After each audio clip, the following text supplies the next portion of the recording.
គ្នាយើងដែលមកលេងក្រុងកំពង់សោមមានដឹងអត់ថាតើឆ្នេរសមុទ្រសំខាន់និងពេញនិយមសម្រាប់ការដើរលេងកម្សាន្តមានចំនួនប្រមាណហើយអ្វីខ្លះបើចង់ដឹងចូលមើលវីដេអូនេះខ្ញុំនឹងរៀបរាប់ពីឆ្នេរនីមួយៗនិងលក្ខណៈពិសេស 1. ឆ្នេរអូឈើទាលជាឆ្នេរដែលពេញនិយមនិងមានភាពអ៊ូអរជាងគេ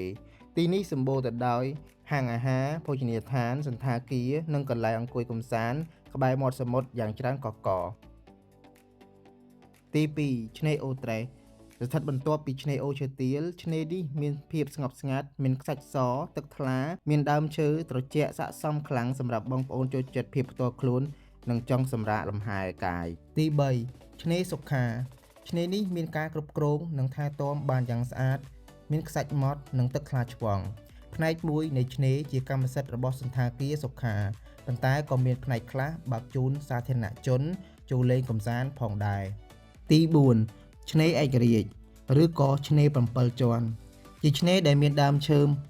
ម្លប់ត្រឈឹងត្រឆៃតាមបណ្ដោយផ្លូវមានស្ពានថ្មលយចូលសមុទ្រសម្រាប់ថតរូបលេងនិងមានខ្យល់អាកាសបរិសុទ្ធល្អសម្រាប់បងប្អូនមកលេងនិងញ៉ាំអាហារពេលល្ងាចហើយមើលថ្ងៃលិចក៏ស្អាតដែរទី5ឆ្នេរហាវ៉ៃជាឆ្នេរតូចល្មមមួយស្ថិតក្រោមគល់ស្ពានកោះពោះមានលក្ខណៈម្លប់ត្រជាក់និងមានទូកនេសាទនិងទូកទេសចរចតជាច្រើនហើយជាកន្លែងដែលបងប្អូនចូលចិត្តពេញនិយមស្ទូចត្រីទី6ឆ្នេរជ័យជំនះស្ថិតនៅក្បែរកំពង់ផែក្រុងព្រះសីហនុឆ្នេរនេះមានទេសភាពថ្ងៃលិចស្អាតមានផែសម្រាប់ឲ្យទូកទេសចរចតចេញចូលទី7ឆ្នេរព្រៃត្រែងឆ្នេរនេះមានខ្សាច់សក្បុស